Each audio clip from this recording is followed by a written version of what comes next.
Good evening, everybody. It's so lovely to have you here once again on this platform of International Internship University. I'm so happy and delighted to get united with you all once again for another session.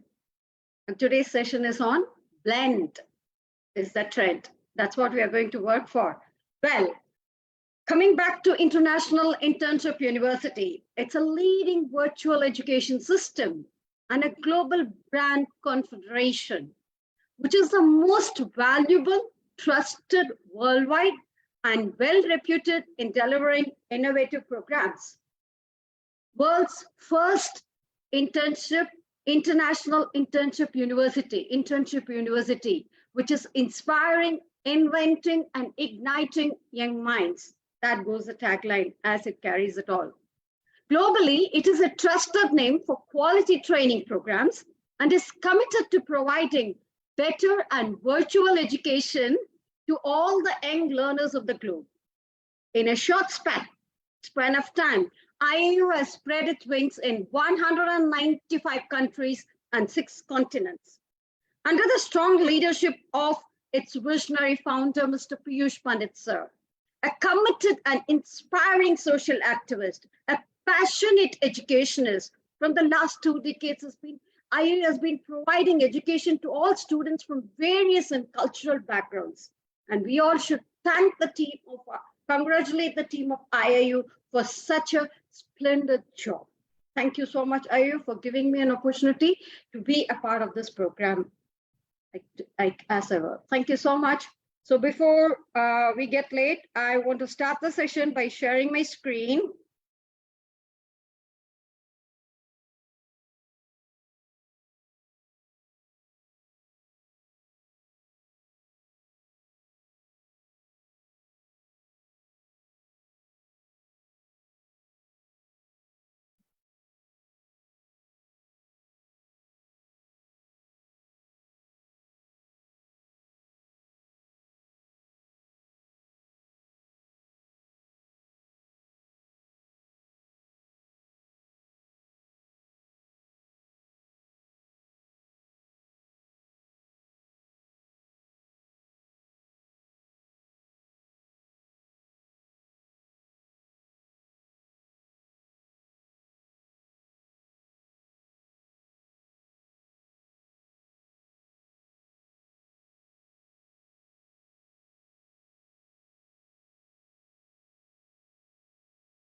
That education is strongest when it embraces diversity. Learners should not have to adapt to the system. Instead, education systems should adapt to their needs. When students do not feel welcome in school, they are less likely to learn. This is everyone's loss. But rich and poor countries too often educate some children apart. Children who have a disability, have been displaced, speak a different language, or are poor and disadvantaged. School design may favor some students over others, as do many laws and policies. Teachers are often ill-equipped to cater for students' diverse needs. Children may not recognize the way they are portrayed in textbooks. Some may not see themselves there at all. They receive the message that they do not belong. Testing sometimes follows a narrow vision of education, and consequently, some students leave education earlier than they should. These are complex problems to solve, but a belief in the right to education is a belief in inclusion. Children have different learning speeds and needs. They need curricula that are flexible, creative, and relevant. How we prepare teachers matters. They must be given the tools and training to achieve our vision for reform. The resources we know can help the marginalized, educators, support staff, and equipment should be shared so that everyone can benefit. Better data on those left behind will help us reach them. Disadvantages often accumulate. We can't address inclusion one group at a time. Redressing these disadvantages requires funds, These must be equitable and target individual-specific needs. We must work together on these tasks across government ministries, from central to local authorities, with civil society supporting governments, and schools opening doors to the community. Inclusion in education requires a change in mindset in society, so that education for all means education for everyone, without exception. Achieving this is everybody's business, including yours.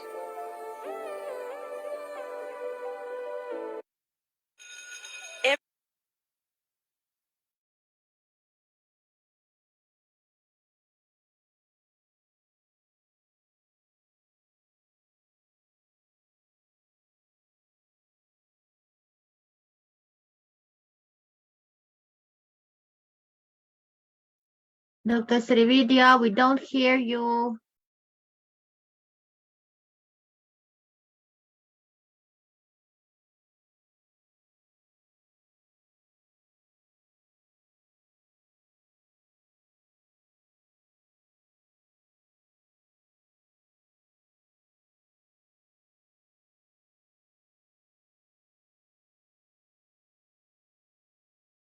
Sorry, I had muted myself.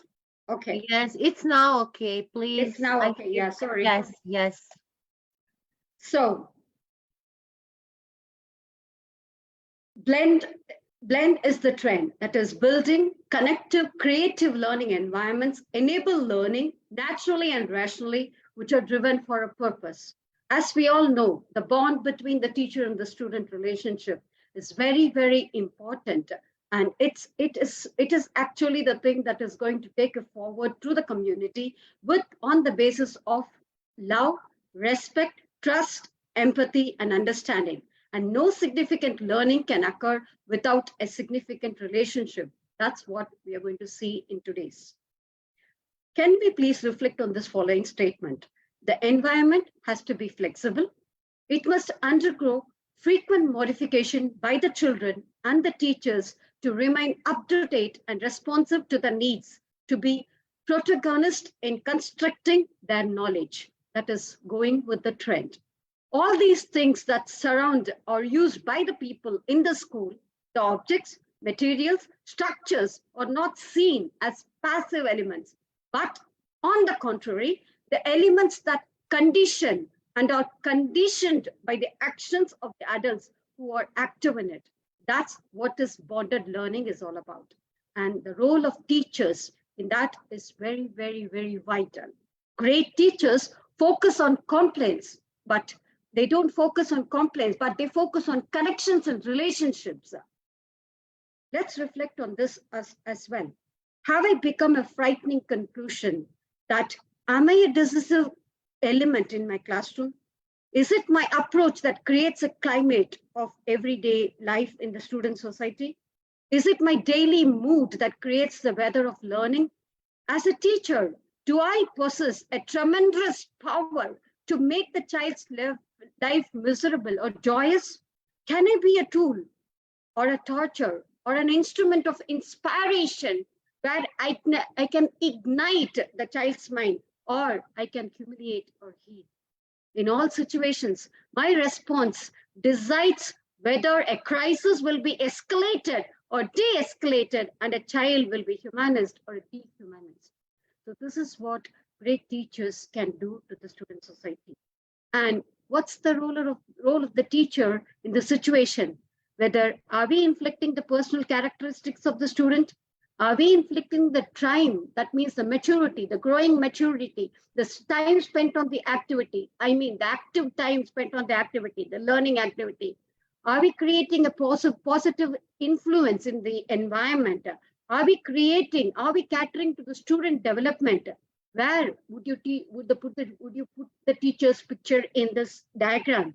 She handles everything, full and full, on the whole, a holistic development that she caters as a driver with everyday activities and interactions, where she's building relationship, where she's making the student learn new skills and catering to a holistic development that is leading to the developmental milestones of the student's life. As an educator, we need to reflect on this as self-revelations and revelations rather. If we would reflect, we would be able to revelate. What is my role in creating this conducive learning environment? What are the key components of a classroom environment that can support the learning of all children and young people in my classroom? What parts of the classroom environment could hinder learning for some children and young people? How can I adapt the classroom environment to mitigate this to support the learning of all children and young people? How can we use the graduated approach to support in identifying appropriate adjustments to the classroom environment? Let's go through it.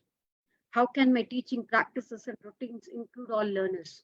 How can my relationship in the classroom and the wider school community be a benefit or a detriment for learners with SEND department? How can we adapt our physical environment to enable all learners to access and engage in their learning? How can the organization of the classroom organization enable all learners to access and engage in their learning? These are the key reflections as a teacher that we should do, because we don't grow children, we grow the future of the world.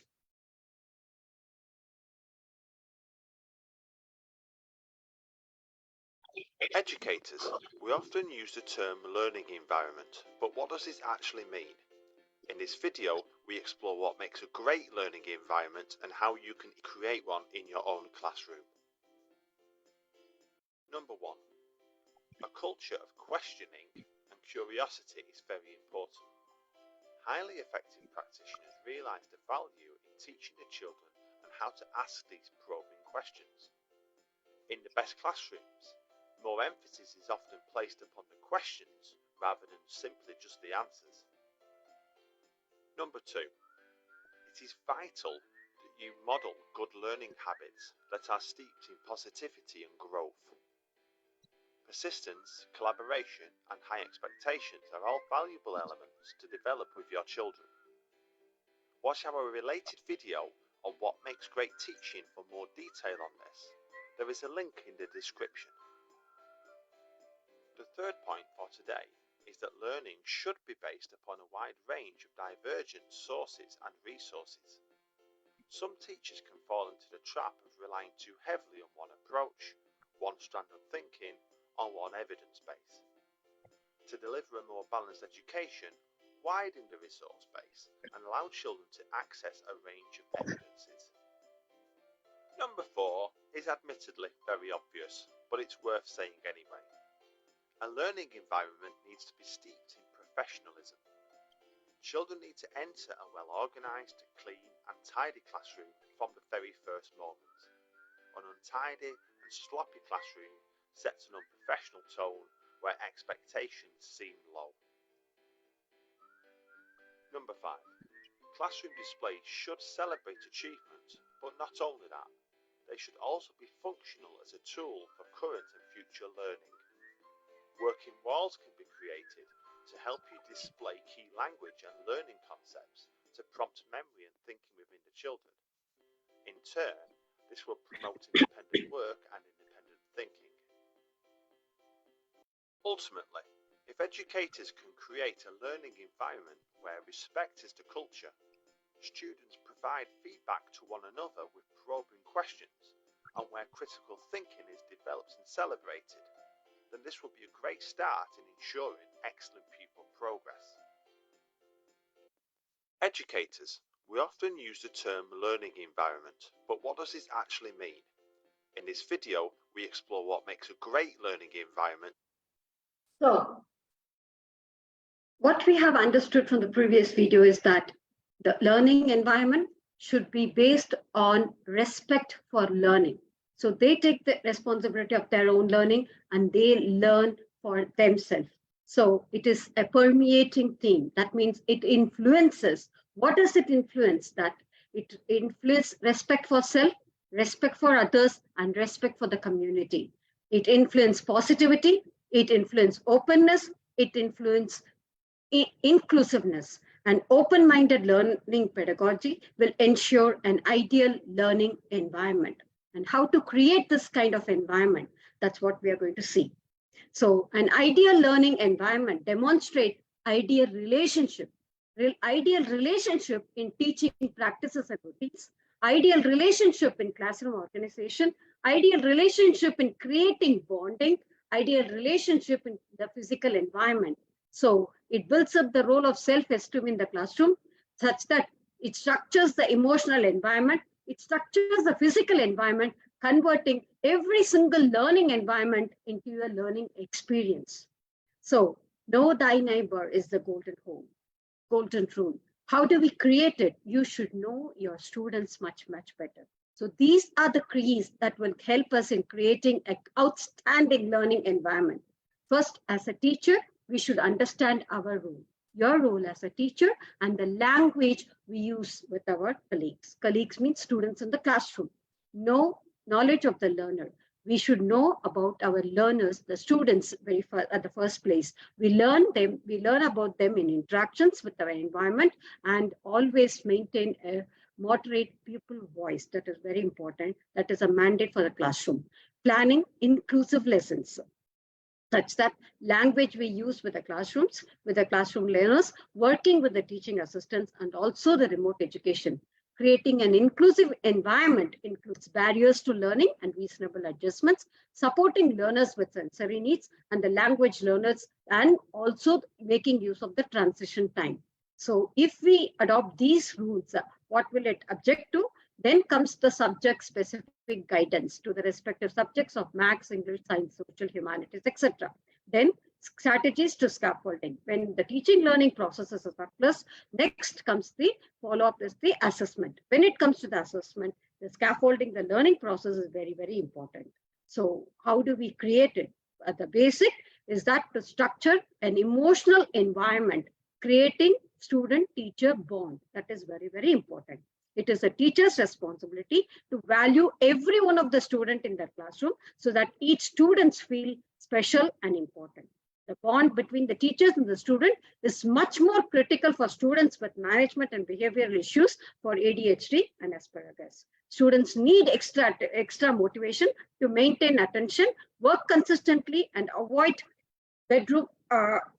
being associated with repetitive tasks or etc. A bond between the teacher can encourage, inspire, and greatly assist them. So what are the normal classroom strategies that we can adopt in creating such a classroom? We should greet students personally, so it becomes a welcome for the students to come onto the classroom on everyday basis. Make frequent eye contact with the students. Negotiate rules and routines with the students so that when it is being made, when it is being framed, the students comply with that. Acknowledge positive behaviors. That is, caught for being good. Any simple activity, good thing, to be encouraged and to be patronized. Use very positive language and develop a very positive culture in the classroom. Interact with the students inside and outside the classroom. So teachers' influence doesn't stop only with the four walls of the classroom. Even wherever you see the students, kindly encourage them, patronize them, and be in the fold of them. Unlock the bind with the bond. So be a welcome sign saying that you are all there. So build a positive teacher-student relationship. That is, education is on the edge. Get to know your students, accept them who they are, with whatever activities they have got, with whatever suggestions and shortcomings they have got. Be a teacher that defends every student and while others criticize. Set high expectations for your students, recognizing their student potential. Be empathetic and teach empathy to the student. Provide a safe environment where the student's voice is heard. Be positive and be very energetic. Be passionate about your students. You smile and celebrate every single moment of the student life and your life. Build the trust such that they are able to trust you for whatever vulnerability which comes across them, and they are willing to take risk. Be you and share your glimpses of greatness in every single environment. Creating a positive, welcoming learning environment is the first step for creating a way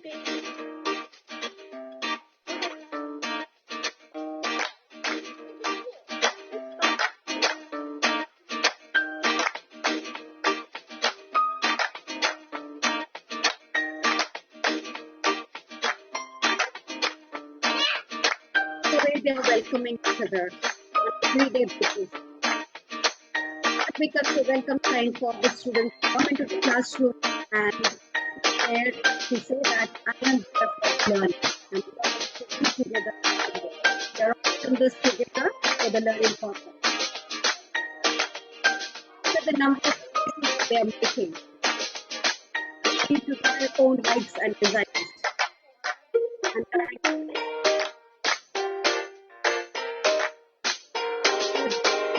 And the preferences of being held. The respective spaces. The same thing, though it is younger generation, the same thing is applicable for the other people as well.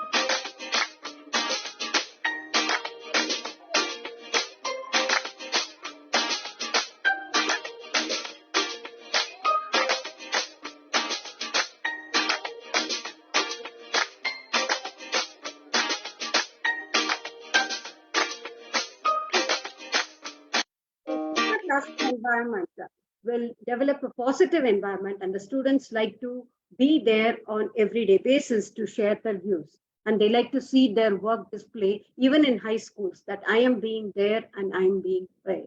So a feeling of belongingness, a feeling of togetherness, a belongingness of togetherness is being developed in creating such a classroom. So classmate posters help the students develop a sense of belonging to their learning. Maybe plants and animals can have a positive effects on the classroom depending upon the environment of the country that we are in. Music in the classroom is again an element to build a positive atmosphere. Music can be a great addition to what any classroom as it creates a positive mood and it creates an inclusive classroom. And music can also comfort and soothe and help to develop focus for some of the students. So structuring a physical environment in the classroom, desk arrangements play a very important role. Remember, all learning environments should accommodate and comply with an inclusive learning environment. Student placement and inclusive classroom should place the desks in such an area that is best suited for each and every student. It is advisable that it is placed easily distracted away from each doorway or windows or any high traffic. So in these cases, that as we can see, these are worked for. The desks are of single and double rows is good for demonstration purpose where the teacher is going to demonstrate the experiments. Whereas in these case of workstation, these are more like workstations where the choices are being heard and the options of working together is being given. Here in this area, this is a more kind of a circle time activity where one or two people can come and demonstrate, can be a role play, can act as a role play where others will be able to contribute to it. And this is actually a project work demonstration where students work for different projects in a group in a more collaborative manner. So your desk arrangement contributes to the first classroom arrangement as a teacher. Now, character also counts in a classroom where it is built on the basis of respect, punctuality, citizenship, honesty, fairness, caring, courageous, and also to other ways as it means, as the demand comes, as the classes go up. If it's for the primary, even when it comes for the higher students, I mean the students in the higher section, it comes as a equity or the working in collaboration together towards the project. So how to build the clever classrooms? When you build a clever classroom, a study from 2015, study from Salford University highlighted that ownership of the classroom is a key factor that contributes to it. Classroom that has a distinct characteristics, including personalized displays, are more likely to provide a sense of ownership. Second is flexibility, well-defined learning zones, as we have seen, that facilitate age-appropriate learning option. Stimulation, displays can catch the learner's attention, but needs to be balanced with a degree of order to avoid overstimulation.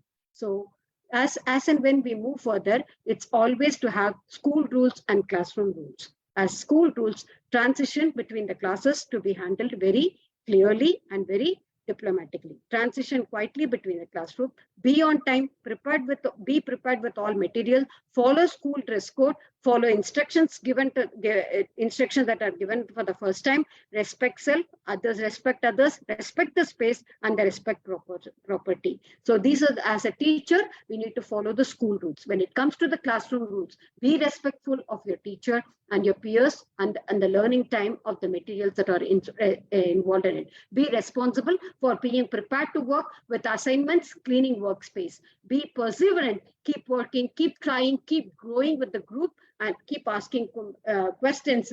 Be very inclusive of the whole learning process. How do I know that I'm doing good? So reflection is again a very important factor as a student and also as a teacher. So this is what is the thing. So consequences for all rewards, we can always give them special treats as ice cream, parent contact, return note home, computer time, minute with the teacher, etc. So they earn their cupcakes whenever they do something very good, whether it is academically or otherwise for any kind of activities. If it is for consequences, for verbal warning, chill out, parent contact again, silent lunch, detention, team student conference, parent conference, counselor referral, office referral, all these things should be made clear to the student very clearly. When I do this, I will be rewarded. When I do this, I'll be taken for consequence. So when these are set very clearly correct in the classroom, students will be happy to come into your classroom as ever, and they would be a welcome signature. Restroom procedures also carry a very important point. We'll go to the restroom at a class at a designated times only, very clearly. All restrooms will be checked for cleanliness by the teacher before entering and leaving the restroom. We will line up quietly and walk silently in the hallways. You can always say, keep left is the rule for anywhere. So what if in case of an emergency, what all things that we should keep in mind? We will need your agenda. We will sign out of the restroom of the clipboard, we'll sign it of the agenda if I will initial it, and you will go directly to the Academy office. And don't forget to take your grade pass. When all the rules and norms are laid in the classroom very clearly, the student will know exactly what are the limits, what are the restrictions, and when they actually violating the rules. So those things have to be made them very clearly as a constitution of the classroom. Now getting started to the lesson. During a lesson, what all things to be done? Come in quietly, get your journal. Put your homework on the desk table, get ready to be picked up by the homework captain. Make sure you have your name on it. Get weekly target time sheet and begin work. During a lesson, listen carefully, always be ready to take notes, respond and participate. Be sure that you and your neighbors can participate. Raise your hand to ask questions. Transition quickly and quietly when moving into the group areas or the workstations. Use time wisely and complete your work. When the classroom rules are laid very clearly, very legitimately, the student will be able to follow it. Otherwise, there will be a confusion. In case of a group work, everyone listens to direction, everyone participates in activities and discussions, respect others and opinions, everyone keeps a record in the journal.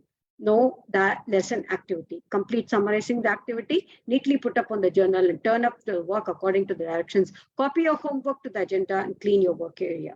So finally, when it comes to completing the task, assessment is again very important thing. So the display of grand total marks should be there for each and every category, and their grading scale also will add value to the result so that the child will know exactly which grading scale am I falling into, and they'll make the corrections accordingly. So when it comes to the home assignments, it is our responsibility to put the agenda in the homework diary and or otherwise to make a web page or otherwise a Padlet or otherwise however we communicate, whether it's Google Drive or the Google Communication or GChat or whatever thing that it is our responsibility to put the assignments and the homework tasks into it. And always ask for a progress report everywhere and communicate with the parents as and when required. Parent communication is again a vital part of the student learning process. When the bond between the student and the teacher has been built, the triangle gets incomplete without the parent communication. So when the job well done, the parent have to be communicated in case of every single step of learning. When the job well done, the academic progress of the child, scheduling conferences, behavior concerns, if any, every communication, at every step, the parent has to be communicated. So that's how we embrace inclusivity, inclusivity in the classroom. Sorry about that. Sorry, inclusivity. So to create inclusive classrooms, we need to embrace inclusivity. How can you, as a teacher working alongside with the learner and the families, develop an environment that enables all learners to access and engage in learning? Considering with regard to your teaching practices, considering with regard to the relationships of the classroom in a wider school community and the emotional impact and the physical environment, including the resources in this place, the classroom organization, including the layout on the groupings and access to resources. So how do we establish these connections belonging to the four walls of the classroom? Remember, no significant learning can occur without a single significant relationship. So 10 tips that we're going to see further for a classroom management is that: build community, design a safe and friendly, well-managed classroom environment that includes students in creating rules, their own norms, their own routines, their own consequences, create a variety of communication channels in the classroom, always be calm and fair and consistent, know your students very well, know your neighbor. That's a very important rule of the classroom. Address conflict then and there it is required, quickly and wisely. Integrate positive classroom rituals. Keep it very real. Partner with the parents and the guardians. So this is how we can improve a student engagement and build a positive climate for a learning and discipline in a classroom situation. What is meant by building community? Building caring relationship with the students is the cornerstone of the classroom management. Building this relationship, teacher-student, student-student, classroom community, and creating a time to do, space to do in the beginning of the year and throughout the following months can make a rule of the classroom, or can make or break the classroom. Simply put, when there is a care in the air, there will be a significant fewer behavior problems as well. Greet your students at the store that we have seen. Get to know each other. Students and the teachers and the student begin learning one another's name first from the first day of the school and should be able to address one other by name within other 2 weeks. So this is how it moves further. And this inevitably leads to more empathy and understanding, and ultimately a caring relationship will be built with lot and less classroom conflict. Student photos will help to connect their names and faces, and we can always have a display of student names on the photos in the classroom. With the right application, we can also set up a photo booth in any corner of the classroom that could always make an appeal. As a veteran educator, Peter Pops has recommended using the first day of the school to encourage the teens to multitask to get the students thinking at the same time they get acquainted. So that's how we build the community. Design a well-managed and friendly classroom environment. The right physical environment helps a positive learning community. When the students walk into the classroom, they need to feel the ownership of the classroom. Their writing assignments, the projects should prevail on the walls, and they should have an easy access to the supplies and the handouts and place to turn into classroom assignments. Ask the students to be the designers of their own classroom. They choose where to hang the dioramas and the photosynthesis chart or the book reports, or they get to do the hanging. Also, charts, directions, permanent posters should be written by the students themselves. So they get to see their actions in the environment and they feel more valued. And also consider about the lighting of your classroom such that which is more warm and soothing, so that you can try making all kinds of adjustments as well. Moving desk in different table configuration can also create a more friendly setting that is best suited for collaboration. Social and emotional learning emphasis, student-centered cooperative learning. This means a cluster desk into groups or move the students so that they face one another. This may make your classroom a bit louder, but it will help you to grow up as a community of learners with a lot more quickly than rows of desks facing the front of the class. Take a pledge and change your seating arrangement today. Include students in creating norms and routines and consequences that we have seen, and so that the rules come with the consequences which they know, and they will need no reminders. In that case, what is required? A social contract is required. When establishing both the rules and the routines, it is crucial that students have that say in this matter. The teacher's role is to facilitate and guide students to steps to develop social contracts And what is the result? The students will have the full ownership of what is being decided on the classroom norms, expectations, and the consequences. The start of the school year is the ideal time to draw these social contract. Start by asking children to brainstorm about all the things that they see, feel, hear in the classroom, so that to make them comfortable and safe and happy, and they will be happy about their voices being heard. When it comes, use developmental discipline. How often do you notice that the same student is arriving late to the classroom, making unkind comments to the peers, or repeating other negative behaviors? Change the pattern with the developmental discipline. This is a philosophy that that the individual examine why something happened and then consider what can be done to rectify the situation and prevent it from happening again. Developmental discipline encourage the teachers to use the community building activities along the appropriate consequences to lead the students to think about how they behave, how they treat one another. Instead of detention, a student may write and fix a plan of apology letter and come up with his or her own effective consequences. So a calm, fair and consistent teacher is a trusted one. Always be a trusted soul member there. Trust is always help in building develop relationship. So always be a teacher who is calm, fair, and consistent. Modeling positive behavior. While you're teaching, you should be demonstrating compassion, caring, patience, self-control in every chance that you get. Students' eyes on us. Please remember that students' eyes are on us on every time, and they are looking at us. So we should have a self-control of every chance that you get.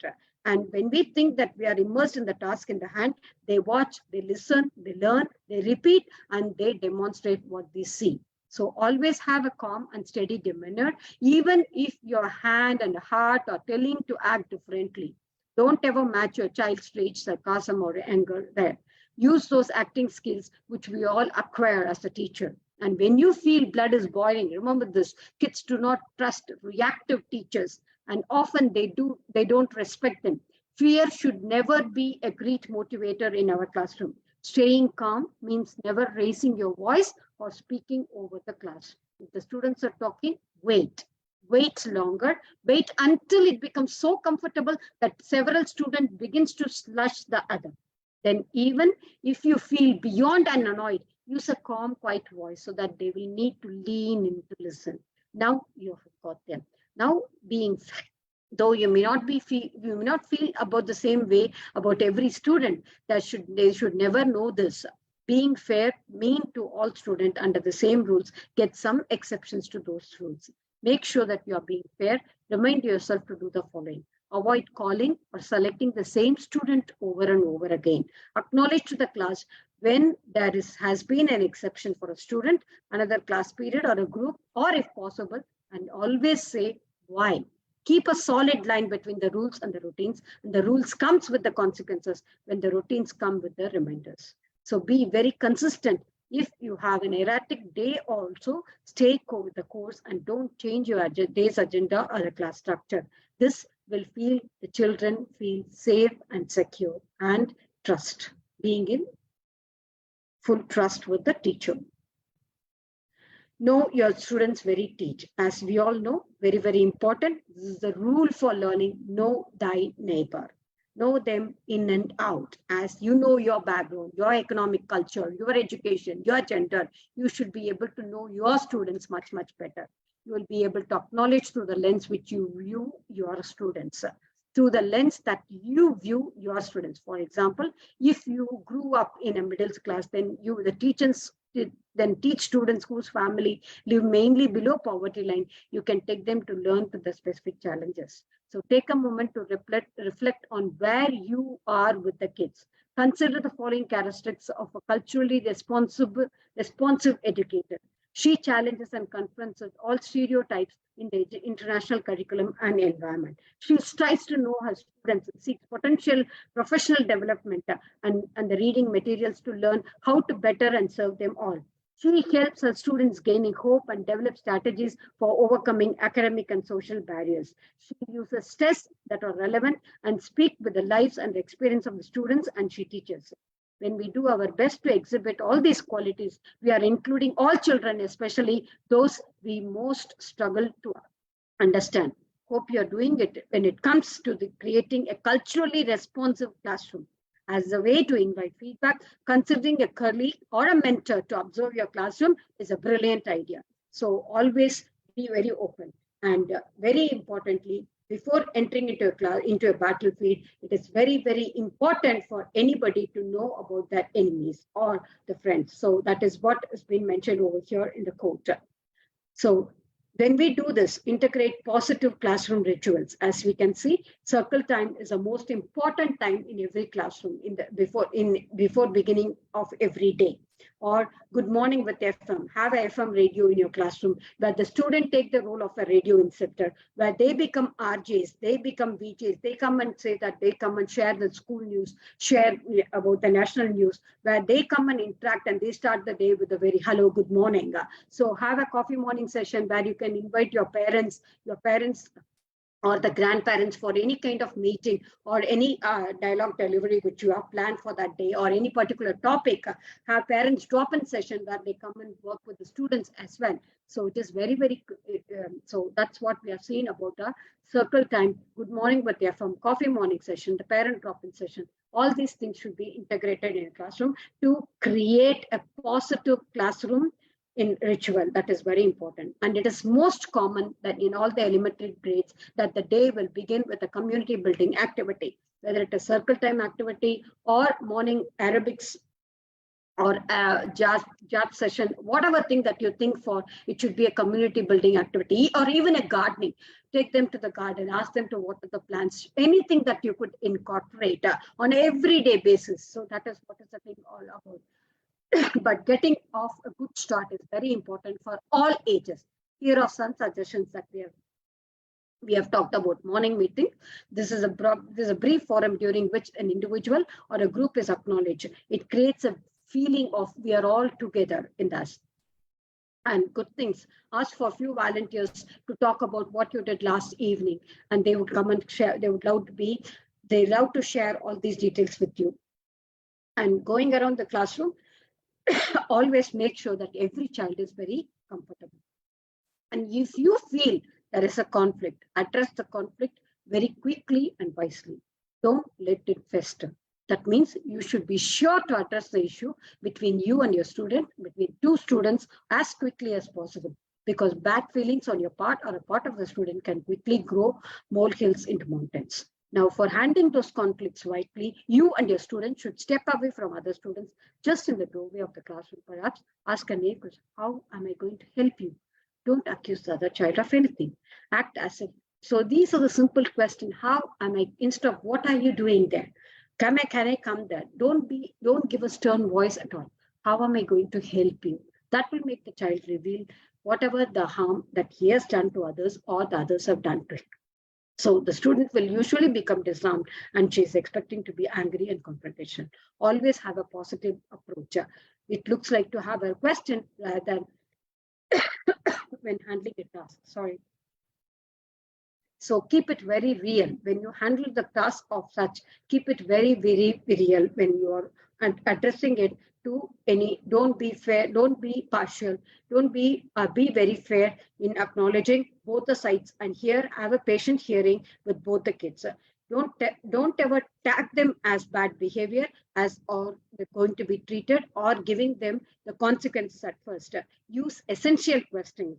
Use overarching questions like fantastic to launch the unit of study or in what ways that we can really study together. So move it from a confrontation to a learning environment. Moving ahead, the 10th point, which is very, very light, very vital, is building the partnership with the parents. That is what is the last step. Though this is the last step for the reason. Why is it last step for a reason? Because this triangle of student, teacher, and the parent, if this triangle doesn't meet the vertices, then the whole thing becomes futile. So it is built on the face of faith, character, and academic excellence. So when it could be on a one-to-one basis that you can communicate to the parents. It could be digital, it could be a face-to-face communication, or it could be a home visit or calling your home. anything. That could be a thing. But this, we can never compromise on this, building this golden triangle, because this is the key aspect for any student to learn. That's how, with all these blend, sorry, we are creating an enabling environment.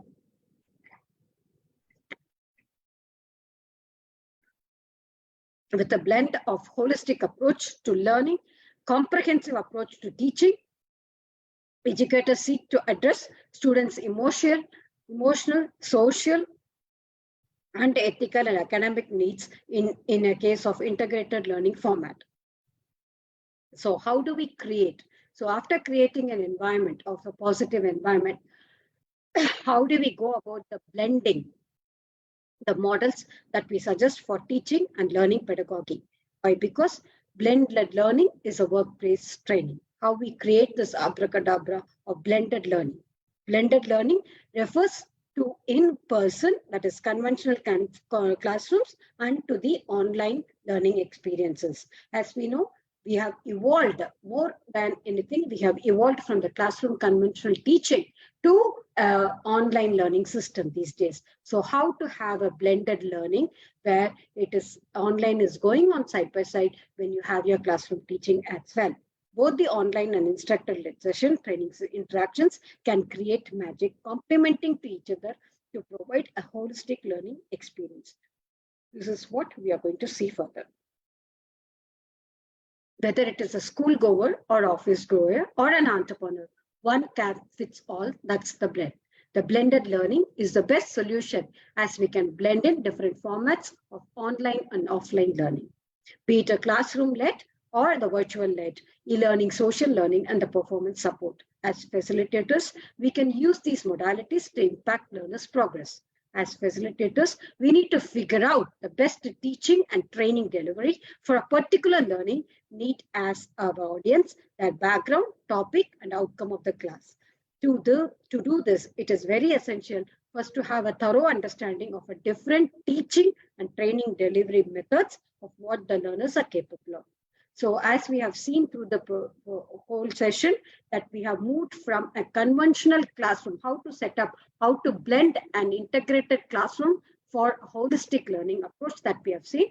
Apart from that, how to blend it with the online learning as well. That's what we are going to see further. The two categories of the classroom training, that is e-learning, face-to-face interaction between the instructor and the learners, e-courses, mobile learning, video podcasts, or the PDF documents, or the infographics, the research resources, all these things that we should be ready with when we are talking about the blended learning. The blended learning is also referred to as hybrid learning or a mixed mode learning. The idea is to provide a mix of different delivery methods for a more comprehensive learning experience that it can include classroom training, e-learning, as well as online formats such as video-based learning and the mobile learning. How to make the best use of the blended learning progress or the process that we are going to see. And what is the best way that we can keep our learners acquire those skill sets? That's also is integrated with the blended learning. Why? Because our recall value is highest during an active learning represented during assessments. So how to go about it? Let's have a closer look at the classroom training or the e-learning. So when we have a lot of time, when we have little time, in either ways, classroom training or the e-learning can have their own strengths and limitations. This table captures the unique strengths as a medium that we have to define our learning objectives when we do this training. And when we have these tasks well performed, how we can do these tasks well performed, because when we know our employees or the learners very clearly with certain skill sets. Why? Because we will be able to assign the tasks accordingly. How to arrive at a solution that includes all these training and teaching methods. In a generic overview, it is categorized as two different models. Model 1, teaching training that involves active engagement and participation. This happens normally in a classroom environment where there's a lot of discussion and interaction. Model 2, teaching and training where the learners get to do activities work in stimulated environments, or it could be any real life experience or otherwise online learning method. In a categorical way, the following specific learning models gives the best outcome. It could be a rotation model, it could be a flex model, it could be a self-bend model, it could be enriched value virtual model. So station rotation model, lab rotation model, flipped classroom model, individual rotation model. So these are the models that will help us in doing about it. This we have changed a little bit as we have brought it into the categories as rotation model, flex model, enriched virtual model, and a la carte model. So rotation model, in a corporate scenario, if you're working for a digital training for the first time, then the rotation model can be a great fit to your organization. As the name suggests, in the blended learning approach, learners are expected to follow a fixed schedule and rotate through several training formats, one of which is e-learning. The blended learning model provides a greater flexibility in blending classroom with ICT and online training, social learning, or any other training format that encourages continuous learning, including different training methods, will also allow the learners to practice what they have learned, thereby filling up the learning gaps. Also, since the learners will be following a fixed schedule, it makes the tracking of the training much easier. In a school scenario, one of the most convenient ways of using a rotational blended learning approach is the flipped classroom. The flipped classroom is one of the most convenient ways of using the rotational blended learning approach. The flipped classroom is a reverse. That means that's why it's called as a flip of a traditional classroom training, with learners going through online training. First, when they go through the basic training before coming into the classroom, where they practice what they have learned and the doubts are cleared with the instructor. It equips the learner with prerequisites for the classroom training and familiarize them with the needed concepts before delivering in-depth learning or facilitating the learners to apply the learning in the classroom situation. So the rotation model is best equipped to deal with the training that requires a flexibility of online face-to-face interaction. That's what we have seen. That is self-paced online learning with the e-learning facility, or otherwise it's a normal classroom procedure. The flipped classroom can be used either ways, both ways, like as you can have as it is available, as you can do it in your classroom according to your requirement, you can follow this flipped classroom method. The flipped classroom can be used with the great success of communication skill training, where the learners can brush up on their own theory through e-learning and apply it in the classroom situation or workshops. You can also use a collaborative learning activity like role playing and group projects to teach communication skills. So let's see how the flipped classroom helps in a classroom situation. This is a classroom. The teacher stands at the front, and the students watch and listen. You'll recognize this because it's probably how you were taught and how your parents were taught before you. But there are a lot of problems with this approach to teaching. You see, not all students learn at the same speed, so some get left behind. And while some students learn better by listening, others may learn better by doing. This means that teachers can't always do the best job they can. But there is another way. The flipped classroom addresses these problems and makes learning more personal. First, the teacher makes a video that delivers the content they'd usually teach in class. Then they share it online with students who can watch it before the next lesson. This leaves the teacher free to spend class time leading activities that help students apply the knowledge.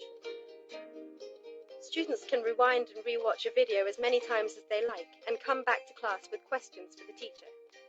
So keeping up with the class is no longer an issue.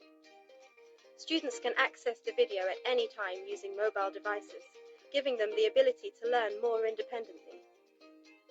Instead of sitting and listening, students can spend class time applying knowledge in more practical ways. And teachers are free to spend their time working with students and giving them individual support and attention. The flipped classroom model is already making a difference to students and teachers worldwide, so get involved. How to integrate this flipped classroom learning with the present setup? This model includes 4 submodels: station rotation, lab rotation, flipped classroom, and the individual rotation. Station rotation is workstation setup that we have seen during the classroom arrangement of desks and everything. So lab rotation is again while doing the projects and scientific experiments, the lab rotation, how to make use of the laboratory. It's not only the science laboratory, it's also the math lab, it's also the English lab. So everything comes into activity. So how to make use of this? Then the flipped classroom and with individual rotation. The last but not the least, we cannot compromise on each student's strength and shortcomings. So individual rotation also to be taken care. If you already have your classroom or are currently a student teaching in one, you have probably already been exposed to station rotation. In this model, the teacher facilitates instruction and activities by providing stations, that means workstations, or otherwise it's called as study centers for students to participate and rotate in. With this particular model, at least one of those stations must be online learning. So we can keep a computer there always where the online students can also be participate of it. In other stations, you might have small art projects, writing assignments, educational game boards, or even the small group interaction or a collaboration activity. However, all these activities must be centered around the same content topic. So you have different tasks related to the particular topic, depending upon the needs of the children, whether it is online, whether it's a collaborative work, whether it's a project work, or it's an assignment, or it's a discussion, or it's a demonstration. So however it is, the station rotation mimics lab rotation. In that students are rotating between different activities. However, the lab rotation takes place outside the classroom, while the station rotation usually takes place inside the classroom. In the lab rotation, students typically rotate between the two areas of the campuses. Whereas, as I told you, whether it is a maths lab or the language lab or the physics lab or the chemistry lab or the social lab, wherever it is, even the kitchen lab. So it depends upon the different areas where the student has to go. And where at least one of them is on an online learning lab. Individualized rotation, however, allows the student to rotate between the learning modalities, between their individualized schedules. While individualized rotation still includes online learning, not all students will rotate through each station, since this is a submodel and it is personalized to the student space. Flipped classrooms take this concept to the another level by taking direct instruction home and doing homework in classroom. A flipped classroom is a classroom that has flipped the traditional way of learning by requiring students to access content and instruction digitally from home and providing face-to-face teacher-guided practices in the classroom. From home, students can have a better access to learning since they can manipulate the time, place, path, and the pace of the instruction and bring lingering questions with them to the classroom when they receive that individualized support. Next is the flex model. The flex blended learning model gives the learner a much more flexible and a personalized learning experience tailored to their needs. Unlike rotational model, the flex model puts a lot of emphasis on online training. Since most of this model focus on e-learning, the other training formats only complement online training through collaborative learning activities and personalized interventions. In a flex model, content and instruction is primarily delivered online, but the students continue to have the individualized learning schedule with face-to-face support. Flex models differ from site to site, but all will have the teacher of record on site to provide minimal or substantial support. In a self-blend model, students can take the course entirely online to replace traditional courses, but this teacher of record will also be an online teacher. In this model, only students self-blend only some of their courses while continuing to take other courses in person. So while this is what normally happens in UK and other countries, when an entire school has divided the time between the remote instruction and in-person instruction for every course, they follow enriched virtual model. It differs from flipped classroom because students do not attend campus daily. Some students have adopted this model to have students attend class on the first day of instruction and then continue the course virtually. It is essential to know that this is a whole school experience because unlike the self-blend model, every student enrolled is participating in this model of blended learning. In a corporate scenario, it's a different. For the product training of the sales representative, using e-learning courses on the different products as they have to sell their specification, features and usage and benefits, etc. After learners have formed a comprehensive idea about the products, you can have them attend their classroom and the classroom sessions or the workshops as they can see the product demonstration for themselves. You can tie up with the whole training with the performance support aids in the form of micro learning, videos, podcasts, quizzes, infographics to equip them with instant solutions for the problems they face for the jobs on site. The same thing can be applied to this class situation also. The teacher can prepare videos, podcasts for the same learning material of the classroom, and she can just share it with the students so that both online learning and the blended learning and the other course of learning takes place simultaneously. Third is the enriched virtual model. The enriched virtual blending model is becoming increasingly popular in this work home era. This model is very similar to the flex model since online training forms a major component of this training approach. But unlike flex model, learners must go through a scheduled instructor-led classroom session in brick and mortar or virtual classrooms. The enriched virtual blended learning model recognizes the value of the instructor's intervention during the training and enriches remote learning experience by enabling learner-instructor interaction to VILT platform, that is the virtual learning platforms. The whole school experience in which within each course that the students divide their time between attending the brick mortar campus, learning remotely using online delivery of the content and the instructions.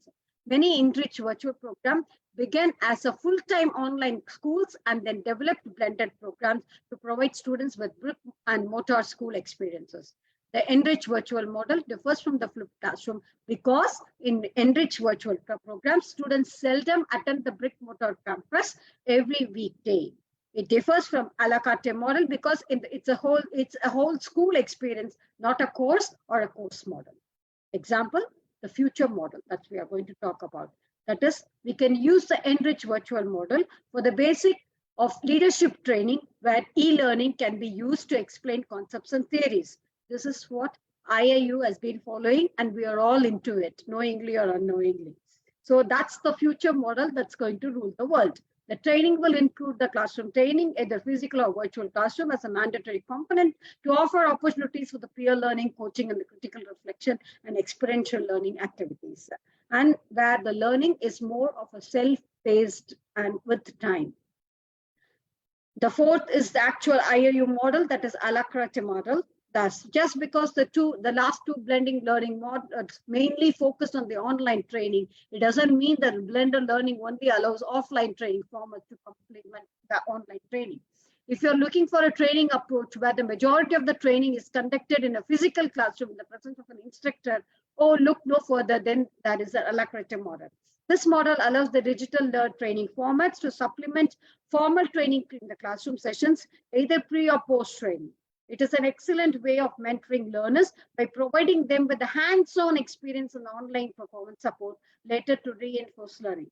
A program in which the students take one or more courses entirely online with the online teacher or record and at the same time continue with the brick and mortar educational experiences. Students may take online courses either on brick and mortar campuses or off-site. This differs from full-time online learning and the enriched virtual model because it is a whole school experience. Example, we can use this model to train our employees whose job involves practical doing, like engineers who needs training or assembling products, or lab technician who need to be trained or handling lab equipment as well. We can train them primarily in classroom and workshops and give them job aids or take them as apprentice or other as assistants for performance support during their jobs. So that's how we create different learning environment. However it is, learning environment depends upon the culture of the learning content. How do we develop the content? How do we present the learning support? How do we incorporate all our resources? How do we conduct the assessment part of it? All these things create a culture. Full culture of exactly what is happening. So the learning environment refers to the diverse physical locations contexts, and cultures in which the students learn. Since students may learn in a wide variety of settings, such as outside of the school location and outdoor environments, the term is often used as a more accurate or preferred alternative to classroom, which is more kind of a traditional connotations, the rooms of rows of desks and chalkboard, for example. So that's what the innovative learning is all about. So starting from the conventional learning, we are moving to the innovative learning part of it. The term also encompasses the culture of a school, of its class, its presiding ethos and the characteristics, including how individuals interact with, treat one another, always the ways in which the teachers may organize the education setting to facilitate learning. So if you look deep into this picture, like developing a culture, how does it develop a culture? With knowing the learner characteristics, knowing the students in and out, the diversity, the digital natives, their prior knowledge, and the learner goals. So when you know about your students full, then you will be able to develop your content basically. So you will know your content goals, your sources will be accordingly, you will be able to structure the content with the quantity and the depth, with the insight of it, and incorporate required activities which are needed for developing this content. Never compromising on the skills that are to be developed. When you know your students much better, when you know your learners better, you will have thinking activities, you will have discussion activities, you will have skill goals based on practical activities, such that it will be a skill oriented learning. So when you know your students much better, when you know your content very well, when you are able to incorporate the skills, the next is that when they suffer with the problem, when they have some problem, how to provide the learning support in terms of counseling, in terms of scaffolding, in terms of feedback, in terms of other students as well. So in that case, what all resources that we should be equipped with, as I told you, it is not only the chalk talk method, that it will never work on that way. So you should be very digitally competent, such that you will be able to handle technology with AI and augmented reality. And also you will have incorporate other facilities for your students in terms of videos and the podcast and everything as such. And you will train your assistants so that they will be able to support resource for you. And also you will be able to manage your time basically as a teacher. So when you are able to do these things as a teacher, the final success of the teacher depends on the assessment, whether in terms of projects or the e-portfolios or your tests and your essays or whatever thing, you will be able to develop a full round, a 360 degree of the classroom culture, which is much required for it. So the blend, that's how the blend becomes a trend in digital era of learning. Creating a model of learning environment then is a heuristic device that aims to provide a comprehensive view of the whole teaching context for a particular course or a program by a particular instructor or a teacher with a particular view of learning. So your objective has to be very clear as a teacher, for the student, for the topic, for the learning experience. Once again, choice of the components and that perceived importance will be driven to some extent by a personal epistemologies and beliefs about knowledge, learning, and teaching methods. So a futuristic education model. This definition recognizes the students learn in many different ways, in different contexts, in different situations. Not only with a classroom environment, it could be anything and everything. When you take them for a field tour, they will be learning. When you take them for a gardening experience in your school campus, that will be a learning. When you take them out for any kind of internship, that will be a learning experience. When you take them for a conference or taking part in a student conference or any other symposium, that will be a learning experience.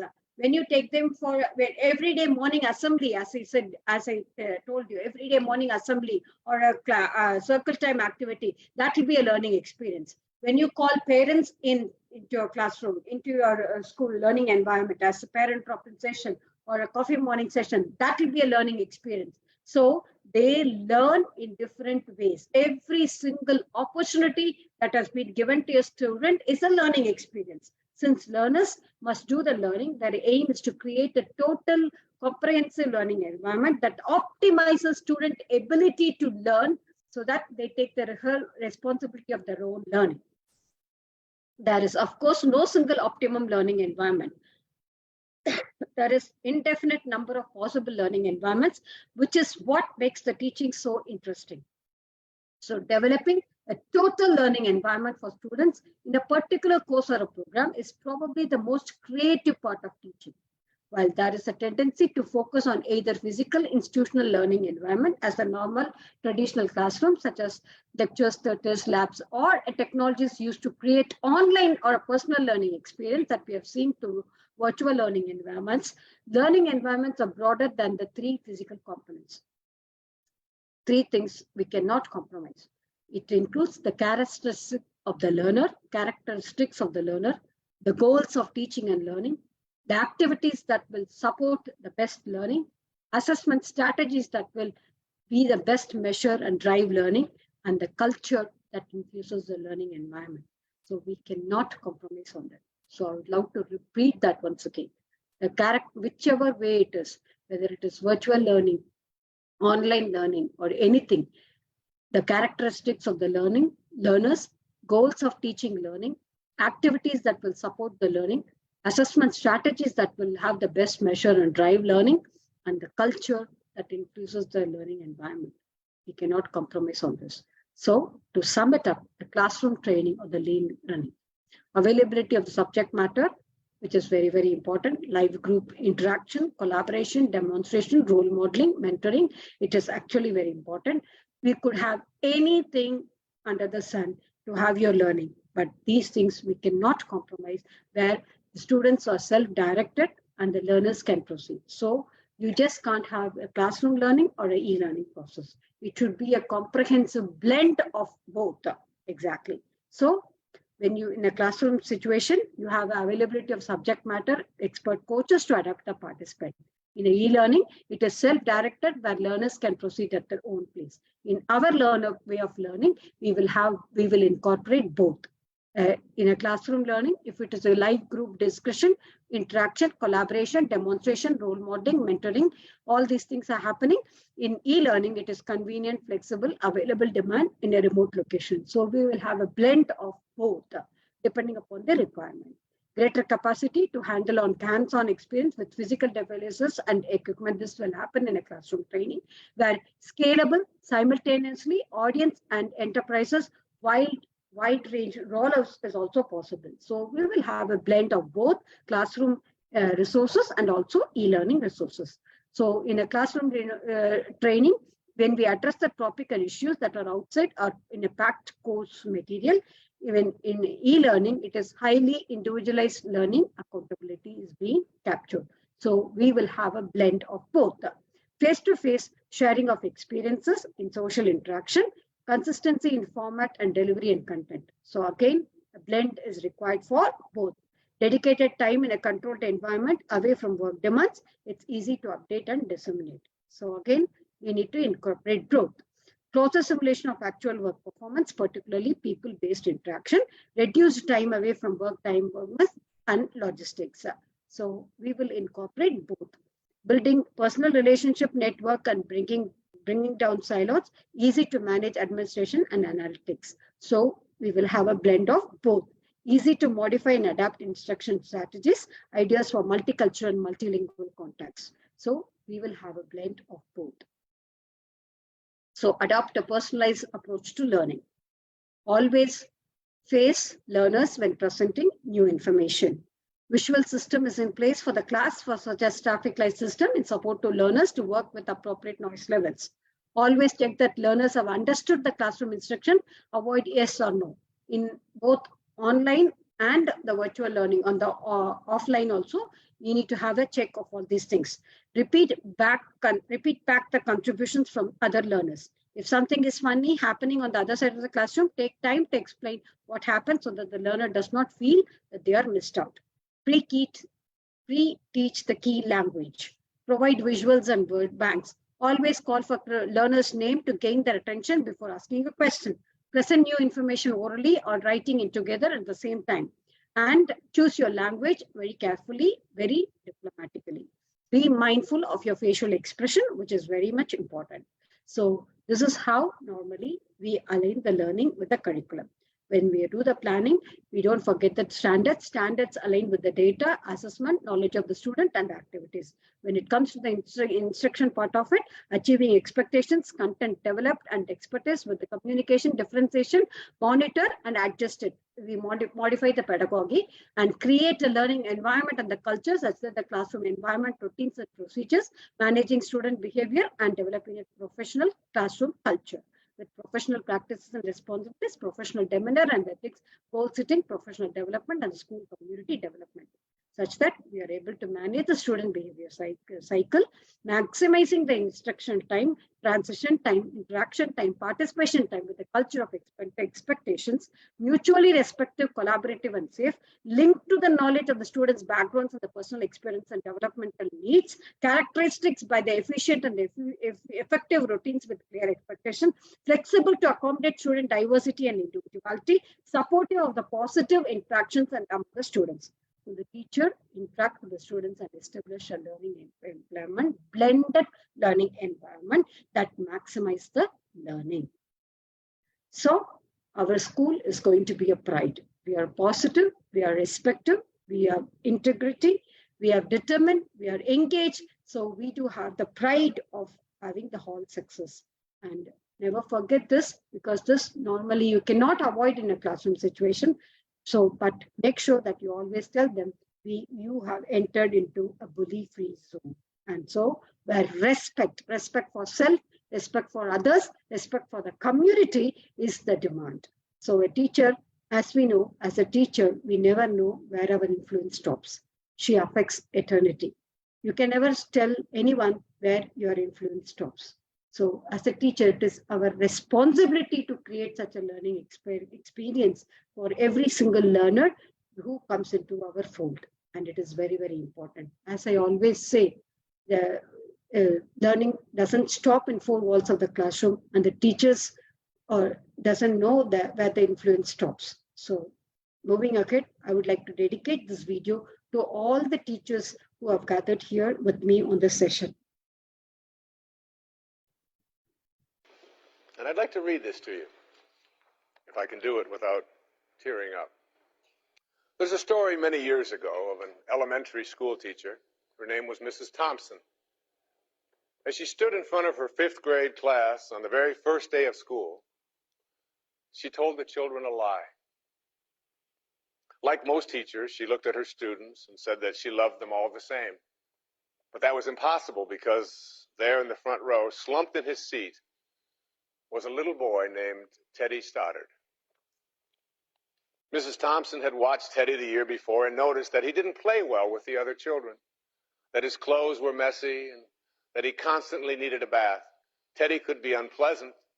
It got to the point where Mrs. Thompson would actually take delight in marking his papers with a broad red pen and making bold X's and then putting a big F at the top of his papers. At the school where Mrs. Thompson taught, she was required to review each child's past records, and she put Teddy's off until last. However, when she reviewed his file, she was in for a surprise. Teddy's 1st grade teacher wrote, "Teddy's a bright child with a ready laugh. He does his work neatly, and he has good manners. He's a joy to be around." His 2nd grade teacher wrote, "Teddy's an excellent student, well liked by his classmates. But he's troubled because his mother has a terminal illness, and life at home must be a struggle." His 3rd grade teacher wrote, "His mother's death has been hard on him.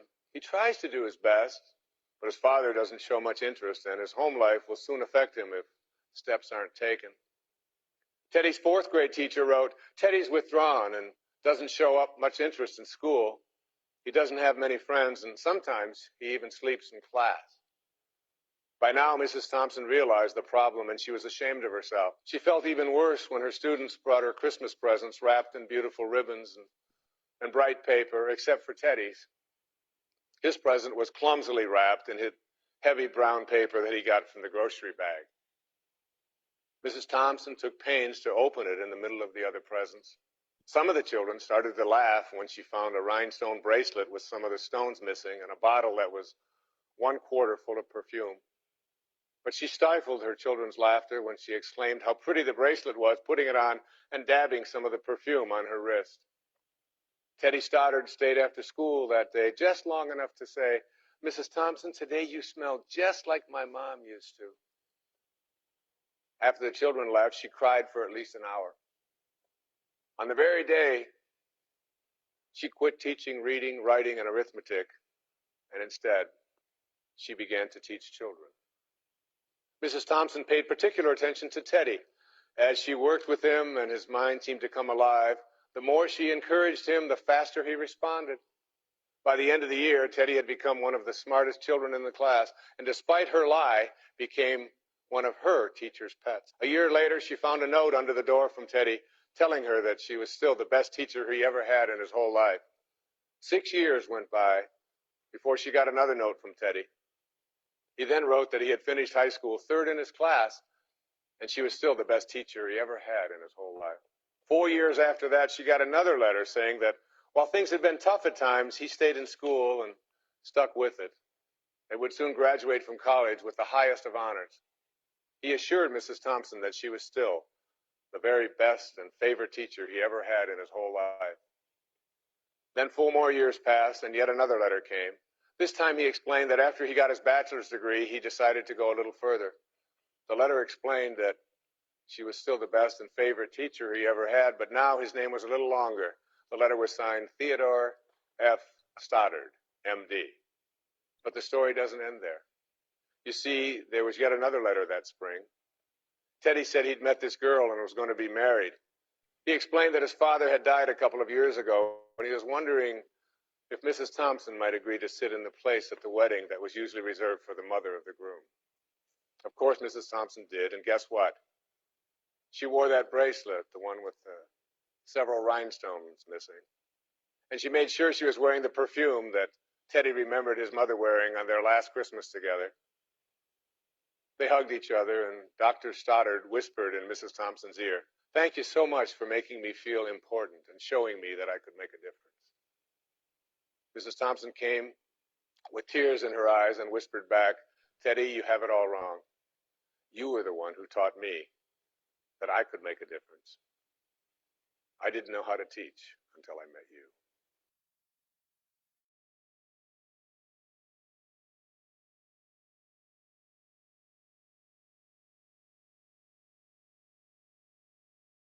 So isn't it amazing? So as we all know, as teachers, we are all Thompsons and our students are all Teddy there. And it is our duty while teaching the curriculum. It is essential to provide a comprehensive education, teaching to the students and involving and addressing their individual needs, fostering a positive learning environment. An effective teacher must balance both approaches to create more engaging and impactful education experience, ultimately leading to the better outcomes of our students. So on that note, I would like to end the session with a big thank you to IIU. I really thank IIU for giving me this opportunity, for making it so special every time when I come over here. And I'm so happy and delighted to be you all here. Thanks for giving me this wonderful opportunity. Let's create the difference. Let's make a difference together. Thank you. Thank you so much.